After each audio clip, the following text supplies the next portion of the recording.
అనేటువంటిదిగా ప్రసరింపజేసి, రాగాన్ని ప్రసరింపజేసి వాటికి ప్రాణం పోస్తూ ఉన్నాం. దానివల్ల మనం ప్రాణాలను తీసుకునే పరిస్థితిగా తెచ్చుకుంటూ ఉన్నాం. అందుచేత ఈ విశ్వమంతా ఈశ్వర కార్యము, భగవత్ నిర్ణయము అనే భావనగా జీవించగలిగితే వ్యక్తి చాలా వరకు సమస్యల నుంచి బయటపడే అవకాశం ఏర్పడుతుంది. కాబట్టి వాటిలో అయిన రాగభావాలని, మోహభావాలని, విద్వేష భావాలని చూపించాము అని చెప్పనంటే అవి మనల్ని సదా బాధ పెట్టేటువంటివిగా ఉంటాయి. విషయపాశ వేష్టిత చిత్తానా విపరీత జ్ఞాన విమతానా. విపరీత జ్ఞానము అని చెప్పనంటే ఒక పక్షంలో చూసినప్పుడు మనం చెప్పిన దానికంతా కూడా వాడు వ్యతిరేకిస్తూ ఉంటాడు. ఈ వ్యతిరేకించే విధానముగా ఉన్నటువంటి దానిని విపరీత జ్ఞానము అని చెప్పని. చెప్పావా లేవాయా మా తెలీదా అంటాడు. అవి తినమాకరా మా తెలుసులే మా తెలీదా మాత్రము అంటూ ఉంటాడు. అట్లా చేయమాకరా అని చెప్పను అనుకో, మా తెలుసులే మాకు తెలీదా అని చెప్పని అంటూ ఉంటాడు. విపరీతముగా అన్నీ కూడా నెట్టేస్తా ఉంటాడు. అంటే పెద్దలు చెబుతూ ఉన్నారు, ఆ చెప్పిన మాటలు కాస్త విందాము, దాంట్లో ఎలాంటి విధానం ఉందో కాస్త మనం బయటపడే అవకాశం ఉంటుంది అనేదిగా ఉండేది కొంత ఉంటుంది. పెద్దలు చెప్పేటువంటి మాటల మీద కొంచెం విశ్వాసం ఉంచి కనుక పోయినట్లయితే జీవితం కొంతవరకు మనకు మరి సవ్యంగా జరిగే అవకాశం ఏర్పడుతుంది. కానీ ఆ పెద్దల యొక్క మాటలను తిరస్కారముగా నెట్టేస్తూ ఉంటాం. పెద్ద వాళ్ళని కూడా విమర్శించే విధానముగా వస్తూ ఉంటాం. మహాత్ముల్ని విమర్శిస్తాం, తత్వవేత్తలను విమర్శిస్తాం, భగవంతుని కూడా తప్పుబట్టి చేసే విధానం. ఈ ప్రకారముగా ఏదీ కూడా లెక్కలోకి లేకుండగా మరి తిరస్కారముగా వ్యవహరించే విధానం, విపరీతమైనటువంటి ధోరణి పోయే విధానం. విపరీత జ్ఞాన విమత్తులై ఉన్నటువంటి వారు, విపరీత జ్ఞానములో విమత్తులై ఉన్నటువంటి వారు అనేటువంటిది మనం ఇక్కడ ఒక వ్యావహారిక భావంలో చెప్పుకున్నట్లయితే ఈ అంశాలు కొంచెం చెప్పుకునే అవకాశం ఉంటుంది. మరి విపరీత జ్ఞానము అంటే ఉన్నది ఒకటైతే ఇంకొక విధముగా భావించటాన్ని విపరీత జ్ఞానం అనేదిగా చెప్పుకొస్తారు. పతంజలి మహర్షి మనసు అనేటువంటి చిత్తం అనేటువంటి యొక్క వస్తువులో 5 రకాల వృత్తులు ఉన్నాయి అని చెప్పని అంటాడు. 5 రకాల వృత్తులలో ఇదొక వృత్తి విపరీతం అని చెప్పేసి అని. ప్రమాణము, విపర్యయము, వికల్పము, నిద్ర, స్మృతి పంచవృత్తులు చెప్పినప్పుడు ప్రమాణము, విపర్యయమునే విపరీతము అని చెప్పని అంటారు. విపరీతం, అయనం, విపర్యయం అని ఉత్పత్తి చెప్పుకొచ్చారు. విపరీతం, అయనం, విపర్యయం. మన అంతఃకరణ వృత్తి విపరీతముగా పోయేటువంటి వృత్తిని విపర్యయము అని చెప్పని అంటారు. అనగా ఉన్నది ఒకటి ఇంకొక రకంగా దాన్ని దర్శించే విధానాన్ని విపరీత వృత్తి అని చెప్పని అంటారు. ఉన్న సత్యాన్ని సత్యముగా చూడకుండగా అవాస్తవములను సత్యములుగా చూసే విధానమే విపరీత జ్ఞానము. ఆ విపరీత జ్ఞానాన్ని భ్రాంతి జ్ఞానము అంటారు. భ్రాంతి జ్ఞానము మిథ్యా వస్తువు చేరి అధ్యాస అంటారు. కనుక ఆ అధ్యాస విధానం కలిగి మానవులు భ్రాంతి సంబంధమై ఉన్నటువంటి, భ్రమా సంబంధమై ఉన్నటువంటి మిథ్యా పదార్థాలనే వీక్షిస్తూ ఉన్నాడు. త్రాటి ఎందు సర్పభ్రాంతి, ముచ్చెపు చెప్ప ఎందు వెండి భ్రాంతి, స్థాణువు ఎందు పురుష భ్రాంతి. ఈ విధంగా మహాత్ములు చెప్పేటువంటి ఈ విధముగా విపరీతముగా పోయేటువంటి వృత్తి మనస్సు లోపల ఉన్నది. అది విపరీత జ్ఞానము అన్నారు. దాన్ని భ్రాంతి జ్ఞానం అని చెప్పని అంటారు. ఈ భ్రాంతి జ్ఞానం ఒకటే, కానీ మిథ్యా పదార్థం అది 2 అర్ధాధ్యాస అంటారు. అర్ధాధ్యాసయే 2 రకాలుగా ఉంటుంది. స్వరూపాధ్యాస, సంసర్గాధ్యాస. ఈ స్వరూపాధ్యాస, సంసర్గాధ్యాసలో ఇంకా 6 అధ్యాసాలు చేరి ఉంటాయని చెప్పని సంబంధాధ్యాస, సంబంధ సహిత సంబంధి యొక్క అధ్యాస, అన్యోన్యాధ్యాస, అన్యతరాధ్యాస, ధర్మాధ్యాస, ధర్మ సహిత ధర్మి యొక్క అధ్యాస అని చెప్పని ఇట్లాగా వాటిలో 6 అధ్యాసాలను చెప్పుకొస్తారు. భగవద్గీతలో పరమాత్మ ఈ ధర్మాధ్యాస అనే అంశాన్ని గురించి చెప్పుకొస్తారు. చాలా అధ్యాసాలు చెప్పుకున్నాం ఇక్కడ. అన్నీ కాకుండా ధర్మాధ్యాస మీద దృష్టి సారించి స్వామివారు భగవద్గీత 18వ అధ్యాయంలో ఒక శ్లోకం చెప్పుకొస్తారు. సర్వధర్మాన్ పరిత్యజ్య మామేకం శరణం వ్రజ అహం త్వా సర్వపాపేభ్యః మోక్షయిష్యామి మా శుచః. దీంట్లో సాధారణంగా చెప్పే అంశం ఏంటని చెప్పానంటే, సర్వధర్మాన్ పరిత్యజ్య మాం ఏకం శరణం వ్రజ. అయ్యా, నీకేమి అవసరం లేదు, అన్ని ధర్మాలను నువ్వు వదిలిపెట్టేసేసేయి, నువ్వు నన్నే ఆశ్రయించు. దీని మీద ఆక్షేపణలు, ఆర్గ్యుమెంట్లు, ప్రశ్నలు అన్నీ కూడా ఆరంభం అవుతాయి. ఎందుకంటే లోకంలో మనిషి విధానం ఉన్నటువంటి వారు ధర్మాలు పాటించాల్సి ఉంటుంది. గృహస్థ ఆశ్రమంలో ఉన్న వాళ్ళు గృహస్థ ధర్మాలు, బ్రహ్మచర్య ఆశ్రమం గల వాళ్ళు బ్రహ్మచర్య ధర్మాలు, వానప్రస్థంలో దాని సంబంధ ధర్మాలు, సన్యాసాశ్రమంలో దాని యొక్క సంబంధ ధర్మాలు, ఇట్లా లోకంలో ధర్మాలు అనేటువంటివి ఉంటాయి. ఎవరెవరు ఏ ధర్మాన్ని జీవితంలో పాటించాల్సి ఉంటుందో ఆ ధర్మాలు ముఖ్యంగా పాటించాల్సి ఉంటుంది. ఆ ధర్మాలను పాటించకపోతే దాన్ని అధర్మం అనే పేరుగా చెప్పుకొస్తారు. నియమములు, ధర్మం అంటే నియమములు, ఆ నియమాన్ని పాటిస్తే ధర్మం. ఎవరెవరికి ఏ నియమాలు ఉంటాయో ఆ నియమాలు వాళ్ళు పాటించాల్సి ఉంటుంది. దాన్ని ధర్మము అని చెప్పి అన్నారు. ఆ నియమం పాటించకపోయావా అధర్మము అని చెప్పి అన్నారు. అందువల్ల అధర్మ మార్గం పెరిగిపోతే స్వామివారి రావాల్సి వస్తుంది. మళ్ళా వాళ్ళని అధర్మ మార్గంలో పోయే వాళ్ళని శిక్షించాల్సి ఉంటుంది. ధర్మ మార్గంలో పోయే వాళ్ళకి బాధ్యత పడితే వాళ్ళని కాపాడాల్సి ఉంటుంది. ఇది మనం భగవద్గీతలో చెప్పేటువంటి యొక్క మాట. కనుక అధర్మ పనులను శిక్షిస్తాను, ధర్మ మార్గంలో పోయే వాళ్ళని కాపాడతా అని చెప్పని మాటగా మన గీతలో వచ్చేటువంటి యొక్క మాటలు. సర్వధర్మాన్ని పరిత్యజ్య అని చెప్పి అనగానే చాలా మందిలో కొంచెం సందేహాలు వచ్చే విధానాలు ఉన్నాయి. ఇక్కడ సర్వ అధర్మాన్ని పరిత్యజ్య అనేది చెప్పాలయ్యా మామూలుగా, అదే పరమాత్మ చెప్పాడు. అయితే రాయటంలో ఇంత పొరపాటు జరిగి సర్వధర్మాన్ అనేటువంటి మాటగా చెప్పుకొచ్చారు. సర్వాధర్మ, సర్వ అనే రా అనే దానికి దీర్ఘం పెట్టావు అనుకో, సర్వ అధర్మాన్ పరిత్యజ్య అర్థం వచ్చేసి సర్వధర్మాన్, ఆ రకారానికి దీర్ఘం పోయింది. దీర్ఘం పోవటం వల్ల అది సర్వధర్మాన్ అయిపోయింది. అది కాదు, సర్వాధర్మాన్, సర్వ ప్లస్ అధర్మాన్ అని ఇట్లాగా మరి వ్యాఖ్యానాలు, దాని మీద ఆర్గ్యుమెంట్లు ఇవన్నీ కూడా వచ్చే విధానాలు. కొంచెం దీన్ని మనం భౌతికంగా అర్థం తీసుకోవాలని చెప్పన్నట్లయితే దాంట్లో అర్థం ఏమి ఉన్నదో దాన్ని తీసుకోవాల్సి ఉంటుంది. కొంచెం పారమార్థికంగా మనం పోయినట్లయితే ఇంత సమస్య మనకు వచ్చే అవకాశం దాంట్లో ఉండదు. సర్వధర్మాన్ పరిత్యజ్య మాం ఏకం శరణం వ్రజ. అర్జున, నన్ను మాత్రమే ఆశ్రయించు అనేటువంటి మాట. ఇక్కడ భౌతికంగా చూసినట్లయితే కృష్ణ పరమాత్మను అర్జునుడు ఆశ్రయించడం, సేవించడం, భక్తితో కొలవటం, ఇలా అర్థాలు వస్తాయి. పారమార్థికముగా చూసినప్పుడు అర్జునుడు అంటే జీవుడు, కృష్ణ పరమాత్మ అంటే ఈశ్వరుడు, బ్రహ్మము. ఆయన బ్రహ్మము, ఈశ్వరుడు. కృష్ణ పరమాత్మ బ్రహ్మము. స్వయంగా స్వామి చెప్పారు, అహం బ్రహ్మణ ప్రతిష్ఠ, బ్రహ్మణోహ ప్రతిష్టాహం. అహం నేను బ్రహ్మమును అన్నాడు. నేను దేహము కాదు, నేను బ్రహ్మము. అవ్యక్తం వ్యక్తిం ఆపన్నం మన్యంతే మాం అబుద్ధయః పరం భావం అజానంతః. అవ్యక్తం వ్యక్తిం ఆపన్నం, అవ్యక్తమై ఇంద్రియ అగోచరమై ఉన్నటువంటి యొక్క నన్ను, నా స్వరూప విధానం తెలియక లోకంలో మానవుల వ్యక్తిం ఆపన్నం, ఒక మానవాకారం గలవాడుగా భావిస్తూ ఉన్నారు. నేను ఈ మానవాకారం కాదు, ఆకారం కాదు, నేను అవ్యక్త స్వరూపుణ్ణి, ఇంద్రియ అగోచరమై ఉన్నటువంటి చేతన స్వరూపుణ్ణి, బ్రహ్మమును అనేటువంటి భావన భగవద్గీతలో స్వామివారు స్వయముగా చెప్పిన విధానం. కాబట్టి ఇక్కడ కృష్ణ పరమాత్మ అని చెప్పన్నప్పుడు ఈశ్వరుడు లేదా శుద్ధ బ్రహ్మము, ఆ శుద్ధ బ్రహ్మమై ఉన్నటువంటి ఈశ్వరుడు మాట్లాడుతున్న మాట, మాం ఏకం శరణవరయ్య.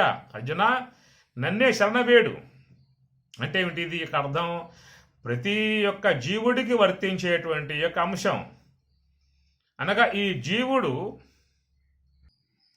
అందులో ప్రతి ఒక్క వ్యక్తిలో ఉన్నటువంటి లోపల జీవ పదార్థం, ఆ జీవ పదార్థం అనేటువంటిది అర్జునుడు గ్రహించినట్లయితే, సర్వేశ్వరుడు కృష్ణ పరమాత్మ. అయితే ఈ జీవుడు ఏం చేస్తున్నాడు అని చెప్పనంటే వ్యవహారం వైపు పయనిస్తూ ఉన్నాడు. మన శరీరములో ఉన్నటువంటి ఇంద్రియాలు ఏవైతే ఉన్నాయో ఆ ఇంద్రియ ధర్మ తన మీద ఆరోపితం చేసుకుంటూ ఉన్నాడు. దీన్నే ధర్మాధ్యాస అని చెప్పని అన్నారు. ఇంద్రియాలు, దేహము అవి ఏ ధర్మాలు కలిగి ఉన్నాయో ఆ ధర్మములను తన మీద ఆరోపితం చేసుకోవటాన్ని ధర్మాధ్యాస అన్నారు. దాన్నే ధర్మ సహిత ధర్మి యొక్క అధ్యాస అని చెప్పని అన్నారు. మాం ఏకం శరణం రజ, ఏకం అద్వితీయం. అద్వితీయమై ఉన్నటువంటి ఏ బ్రహ్మమైతే ఉన్నదో ఆ బ్రహ్మమును ఆశ్రయించకుండగా జీవుడు ఈ ప్రవృత్తి మార్గములో పయనిస్తూ ఇంద్రియాల యొక్క ఆశ్రయం ద్వారా విషయ ప్రపంచంలోకి పోయి నానా దుఃఖాలు పొందుతూ ఉన్నాడు. ఏవేవైతే ఇంద్రియాలు ధర్మాలు కలిగి ఉన్నాయో ఆ ధర్మాలు తన మీద ఆరోపితం చేసుకున్నాడు. దాన్ని ధర్మాధ్యాస అని చెప్పని అన్నారు. మహాత్ములు ఏమంటారు? పశ్యన్ శృణ్వన్ స్పృశన్ జిఘ్రన్ అశ్నన్ గచ్చన్ స్వపన్ శ్వసన్ ప్రలపన్ విసృజన్ గృహ్ణన్ ఉన్మిషన్ నిమిషన్ నపి ఇంద్రియాని ఇంద్రియార్థేషు వర్తంతే ఇతి ధారయన్. పశ్యన్ శృణ్వన్ స్పృశన్ జిఘ్రన్ అశ్నన్ గచ్చన్ స్వపన్ శ్వసన్ ప్రలపన్ విసృజన్ గృహ్ణన్ ఉన్మిషన్ నిమిషన్ నపి ఇంద్రియాని ఇంద్రియార్థేషు. ఇంద్రియాలు వాటి ధర్మాల ప్రకారముగా అర్థముల యందు ప్రవర్తిస్తూ ఉన్నాయి. నేనెట్లా ఉన్నాను? సాక్షిగా ఉన్నాను. ఆ వ్యవహారం నాకేం సంబంధం లేదు, సాక్షిగా ఉన్నా అని చెప్పనే భావనతో మహాత్ములు ఆత్మభావన కలిగి ఉంటారు, బ్రహ్మభావన కలిగి ఉంటారు. కానీ సామాన్య మానవ జీవన విధానం ఉన్నటువంటి వాళ్ళు ఏం చేస్తారని చెప్పని ఆ ఇంద్రియ ధర్మాలు తన మీద ఆరోపితం చేసుకుంటూ ఉన్నాడు. నేత్రేంద్రియం చూసే ధర్మం, శ్రోత్రేంద్రియం వినే ధర్మం, గ్రాణేంద్రియం వాసన గ్రహించే ధర్మం, వాగేంద్రియం మాట్లాడే ధర్మం, అవన్నీ తన మీద ఆరోపితం చేసుకోవడం కారణముగా, తన ఆరోపితం చేసుకోవడం కారణముగా ఆ ధర్మాలతో అతడు పూర్తిగా చిక్కుబడ్డాడు. అందువల్ల ద్రష్ట, శ్రోత, వక్త, గంత, ఆగంత, నీత, ఆనీత, నీత ఇవ్వటం, ఆనీత తీసుకోవటం, గంత పోవటం, ఆగంత రావటం, నేను వస్తూ ఉన్నాను, నేను పోతూ ఉన్నాను, నేను తింటూ ఉన్నాను, నేను చూస్తూ ఉన్నాను, నేను వింటూ ఉన్నాను, నేను నేను నేను నేను నేను ఆ నేనుని, ఆ ఉనికిని, ఆ సత్తాని ఇంద్రియాల యందు అధ్యస్థం చేసి ఇంద్రియ ధర్మాలు తన మీద ఆరోపితం చేసుకుని ఆ ఇంద్రియాల ద్వారా వచ్చేటువంటి సుఖదుఖాలకు, పాపపుణ్యాలకు ఈయన కారకుడై జీవుడు దుఃఖపడేవాడుగా, అనేక జన్మలలో పడేవాడుగా అయ్యే పరిస్థితి ఏర్పడుతూ ఉన్నది. ఇట్లా లోకంలో సకల జీవులు కూడా దేహేంద్రియ సంఘాతాలలో మునిగిపోయి ఆ ధర్మాలు తన మీద ఆరోపితం చేసుకుని దుఃఖాల పాలవుతూ ఉన్నారు, పాపములు సంపాదించుకుంటూ ఉన్నారు. తిరిగి అనంతరం ఇతర దేహాలు, ఇతర జన్మలు పొందే విధానముగా ఏర్పడుతున్న పరిస్థితి. అందుచేత చెప్పే మాట, సర్వధర్మాన్ పరిత్యజ్య మాం ఏకం శరణం రజ. మాం ఏకం, ఏకమై ఉన్నటువంటి బ్రహ్మం, ఏకమేవా అద్వితీయం బ్రహ్మ, ఏకమై అద్వితీయమై సజాతీయ విజాతీయ సుఖభేద రహితమై ఉన్నటువంటి ఏ బ్రహ్మమైతే ఉన్నదో ఆ బ్రహ్మం వైపు పయనించాలి. అదే నివృత్తి మార్గం. ఆ విధముగా మరి నివృత్తి మార్గములో పయనించి ఏకమై ఉన్నటువంటి బ్రహ్మమును పొందాడా. ఇప్పుడే బ్రహ్మానుభవాన్ని పొందినటువంటి వాడు ఇక ఈ దేహేంద్రియ సంఘాత విధానాలలో అతడు చిక్కుబడడు. మనోబుద్ధ్యహంకార చిత్తాని నాహం న శ్రోత్రం న జిహ్వా న చఘ్రాన నేత్రే న ధర్మో న చార్థో న కామో న మోక్షః చిదానంద రూప శివోహం శివోహం. న మృత్యుర్న శంకా న మే జాతి భేదః పితా నైవ మే నైవ మాతా న జన్మ న బంధుర్న మిత్రం గురుర్నైవ శిష్యః చిదానంద రూప శివోహం శివోహం. న మే ద్వేషరాగౌ న మే లోభమోహౌ మదో నైవ మే నైవ మాత్సర్యభావః న ధర్మో న చార్థో న కామో న మోక్షః చిదానంద రూప శివోహం శివోహం. అట్టి భావన పొందినప్పుడు ఈ దేహేంద్రియ సంఘాతం ఏదన్నదో వాటి యొక్క క్రియలలో తగులుకొనడు, వాటి ద్వారా వచ్చే దుఃఖాలకు లోనుగాడు, వాటి ద్వారా వచ్చే పాపపుణ్యాలకు సంబంధం ఉండదు, బద్ధుడు కాడేక. కేవలం మోక్ష స్వరూపుడు, దేనికి అంటకుండగా. బ్రహ్మజ్ఞాని దేనిని అంటాడు, ఎట్లా ఉంటాడు? పద్మపత్రం ఇవ అంబస, తామరాకులాగా, నీటిలో ఉన్న తామరాకులాగా వ్యవహారంలో కూడా అంతవరకే ఉండే విధానం అతనికి ఏర్పడుతుంది. కాబట్టి ఈ ప్రకారముగా సర్వధర్మాన్ పరిత్యజ్య అనేటువంటి మాటకు అర్థం ఏంటని చెప్పనంటే, ఈ లోక ధర్మ విధానాలు కావు, ఈ లోక సంబంధ ధర్మాలు ఏవైతే ఉన్నాయో అవన్నీ కూడా అందరూ పాటించాల్సి ఉంటుంది. రాముడు పాటించాలి, కృష్ణుడు పాటించాలి, సర్వమానవులు పాటించాల్సే ఉంటుంది. ఇందులో లోకంలో ఉన్నారు కాబట్టి ఆ ధర్మాలు ముఖ్యంగా పాటించాల్సి ఉంటుంది. స్వయంగా పరమాత్మ మన కృష్ణ పరమాత్మ చెప్పిన మాట, ఉత్సీదేయురిమే లోక నకుర్యాం కర్మ చేదహం శంకరస్య కర్తాశ ముపహన్యామి మా ప్రజా. నేను కనుక ప్రవర్తించకపోతే నన్ను చూసి వీళ్ళు కూడా ఆ విధంగా నడుచుకుంటారు. కనుక ఈ లోకాలు చెడిపోవటానికి, ఈ మానవులు చెడిపోవడం కారణం నేను అవుతా కాబట్టి నాకు ఆ విధంగా ప్రవర్తించే అవసరం లేకపోయినా కానీ మానవులను ఉద్దేశించి వాళ్ళ యొక్క జీవన విధానాన్ని ఉద్దేశించి నేను ఆ విధంగా నేను కూడా ధర్మ విధానముగా ప్రవర్తిస్తున్నా, అంటే ఆ యొక్క లోక మర్యాదలకి లోనయ్యి జీవిస్తున్నాను అనేటువంటి మాట. అందువల్ల ఎంత బ్రహ్మజ్ఞానై ఉన్నప్పటికీ కూడా లోకంలోకి వచ్చినప్పుడు లోక మర్యాదను పాటించాల్సిందే, లోక ధర్మాలను అనుసరించాల్సే ఉంటుంది. కాబట్టి ఇక్కడ సర్వధర్మాను పరిత్యజ్య అనేటువంటి యొక్క మాటకు చెప్పినట్లయితే ఇది భౌతికంగా ఆలోచించాము అని చెప్పనంటే, సర్వధర్మాను పరిత్యజ్య అని చెప్పనన్నప్పుడు అది చాలా ఇబ్బందిగా పరిస్థితి ఏర్పడే అవకాశం అక్కడ ఏర్పడుతుంది.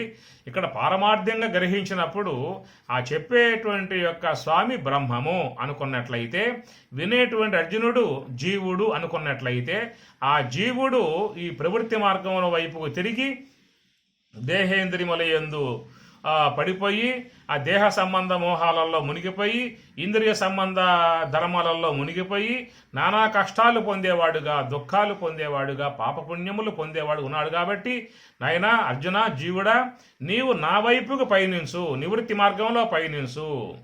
యోగ సమాధిని పొంది ఆ యోగ సమాధులు నన్ను దర్శించావు అనుకో, నీకు ఇవన్నీ కూడా పోతాయక మోక్షయిష్యామి మా శుచ, నువ్వు మోక్ష స్వరూపుడవుతావు.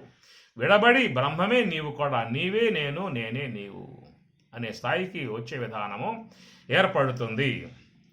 అందుచేత ఈ ప్రకారముగా ఈ జీవుడు అజ్ఞానం అనేటువంటి ఉపాధుల్లో మునిగిపోయి అజ్ఞానంలో మునకవేసి తెలియనితనంలోకి వచ్చేసి భ్రాంతి జ్ఞానంలో మునిగి రాగద్వేషాలను పెట్టుకొని ఇంద్రియాలకు వశమై విషయాలకు బానిసై ఈ దేహ వ్యామోహముల మునిగి చేస్తున్నటువంటి విధానములో ఈ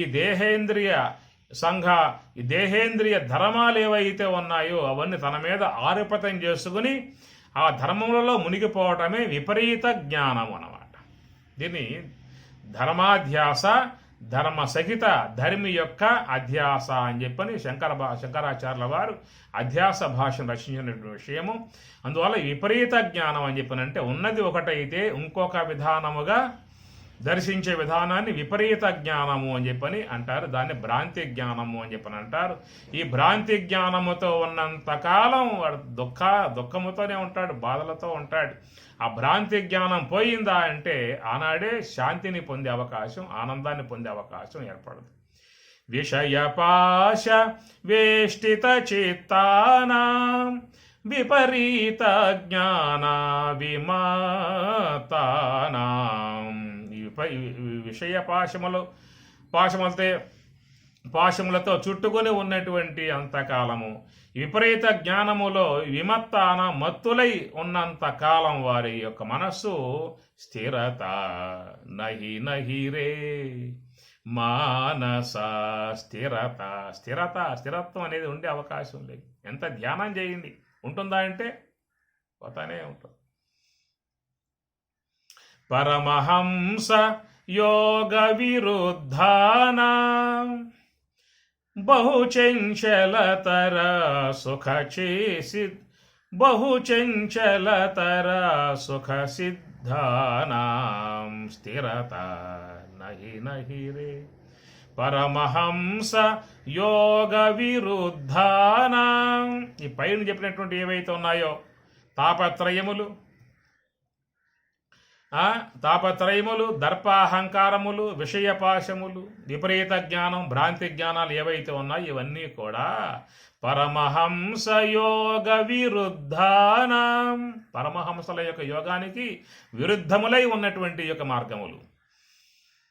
అందువల్ల ఈ పరమహంసలుగా ఉన్నటువంటి వారు వాటి జోలికి వారు పోరు, దండం పెట్టేస్తారు. అమ్మ మీకు మాకు కుదరదు, కాబట్టి మీ పాటికి మీరు ఉండండి, మా పాటికి మేము ఉంటామని చెప్పేసి అని ఈ పరమహంసలుగా ఉన్నటువంటి వారు, పరమహంస, హంస అంటే బ్రహ్మములో ఆనందించేటువంటి వారు. పరమహంసలంటే బ్రహ్మైక్య భావన పొంది ఉంటారు, వారిని పరమహంసలు. రామకృష్ణ పరమహంస.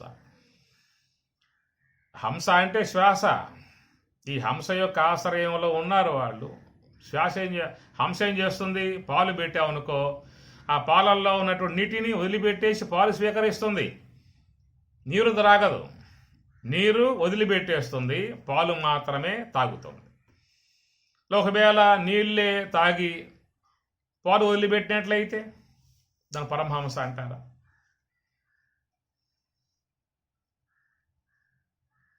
నీరు తాగేసింది, పాలు వదిలిపెట్టేసింది, దాన్ని హంస అంటారా? హంస అంటే ఏమంటారు? అది కాదండి, నీరు వదిలిపెట్టేస్తుంది, పాలు మాత్రమే తాగుతుంది, అది పరమహంస. ఏమి మరి ఇక్కడ ఏమిటి అర్థం అని చెప్పనంటే, మనలో ఆత్మ అనాత్మ రెండు కలిసిపోయాయి. అనాత్మ నీరు వంటిది, ఆత్మ పాలు. మహాత్ములు, జ్ఞానులై ఉన్నటువంటి వారు, యోగులు నివృత్తి మార్గము, అంతర్ముఖ ప్రయాణము అనే విధానములో ఉండి ఆత్మ వైపుకు పయనించే వాళ్ళు ఉన్నారు. కాబట్టి అనాత్మయుగు నీటి భాగాన్ని వదిలిపెట్టేసి ఆత్మయుగ పాల భాగములో వాళ్ళు చేరిపోయారు. అలా పాల భాగములో చేర్చే విధానం ఒక శ్వాసకు మాత్రమే ఉన్నది. కాబట్టి ఈ శ్వాసను హంస అని చెప్పి అన్నారు. ఎవరైతే హంస యొక్క ఆశ్రయంలో ఉంటారో వాళ్ళు మాత్రమే అనాత్మ నుంచి విడబడి ఆత్మ యొక్క అనుభవాన్ని పొందే విధానం ఏర్పడుతుంది. ఇంద్రియాలు ఏం చేస్తాయి? ఇంద్రియాలు పాల భాగాన్ని వదిలిపెట్టేసేసి నీటి భాగంలో పడవేస్తాయి. నీరంటే అనాత్మ. ఇంద్రియాలు అనాత్మలో పడవేస్తాయి తప్ప ఆత్మ వైపుకు తీసుకుపోవు. కాబట్టి హంస అనేదేమో పాలకు ఆత్మ యొక్క ఉనికిని పొందింపజేస్తుంది, నీటి భాగాన్ని విసర్జింపజేస్తుంది. ఇంద్రియాలేమో పాలకు ఆత్మ యొక్క ఉనికిని దూరం చేస్తాయి, నీరగు అనాత్మకు దగ్గరగా చేస్తాయి. అందువల్ల మనం ఏం చేసాం ఎక్కడ అంటే ఇంద్రియాలను ఆశ్రయించాము.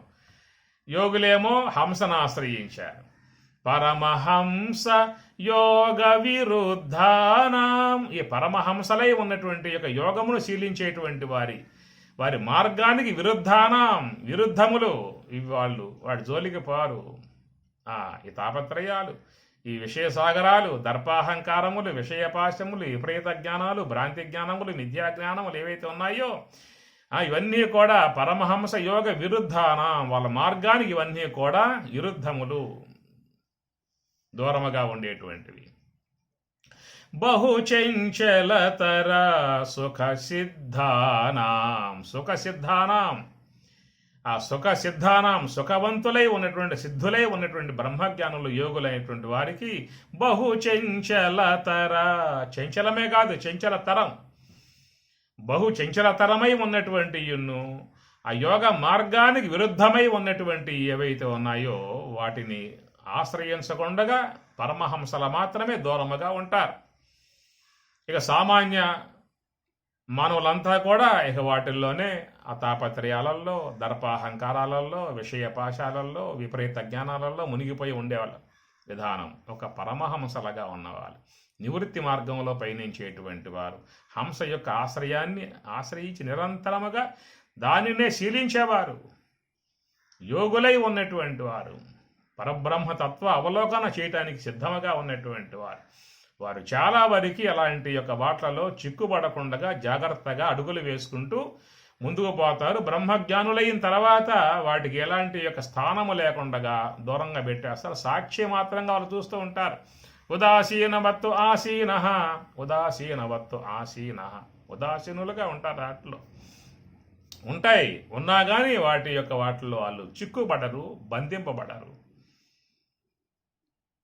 అలాంటి ఒక స్థిరత్వం వాళ్ళకి ఏర్పడుతుంది మహాత్ములకి.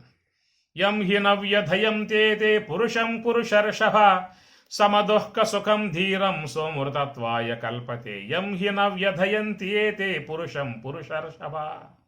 ఏ పురుషర్షభ అర్జున, పురుషం ఏ పురుషుడైతే ఉన్నాడో, యం హి నా వ్యధయంతి, వ్యధ పెట్టలేవు, దుఃఖ పెట్టలేవు, బాధ పెట్టలేవు. సమదుఃఖ సుఖం ధీరం, ఆ ధీరుడై ఉన్నటువంటి వాడు, ధీశాలి అని బుద్ధిశాలి, జ్ఞాని, జ్ఞానం కలిగి ఉన్నటువంటి యొక్క అతడు సమదుఃఖ సుఖం, సుఖ దుఃఖములు సమభావన కలిగి ఉంటాడు. సహా అమృతత్వాయ కల్పతే, అట్టివాడు మాత్రమే అమృతత్వాయ, అమృత ప్రాప్తిని పొందడానికి సమర్థుడై ఉన్నటువంటి వాడు. అందుచేత అలాంటి ఆ ధీరత్వమును, స్థిరత్వమును మనం సంపాదించుకోవటం అని చెప్పనంటే నిరంతరముగా తత్వచింతన చేస్తూ ఉండాలి. సమయం ఉన్నప్పుడల్లా కూడా మన మనస్సు తాత్వికమునందే పయనించాలి. ఎట్లా విమానం వినివీధిలో పోతూ ఉన్నప్పుడు ఆ విమానం ఏ దిక్కుగాన పోనీగాక ఆ ముళ్ళు మాత్రం ఉత్తర దిక్కునే చూపిస్తూ ఉంటుంది.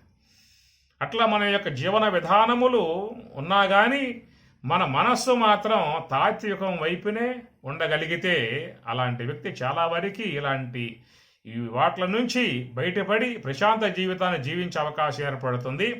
ఈ జీవితంలోనే పారమార్థికమును సాధించుకునే అవకాశం ఏర్పడుతుంది. జన్మ సార్థకత, జన్మ పావనం, తరింపు అన్నీ కూడా కలిగే అవకాశం ఏర్పడుతుంది. సదాశివ బ్రహ్మేంద్ర స్వాముల వారు మనకు అందించినటువంటి యొక్క తత్వజ్ఞానం స్వామివారు నమస్కరిస్తూ హరి ఓం తత్సత్ ఓం.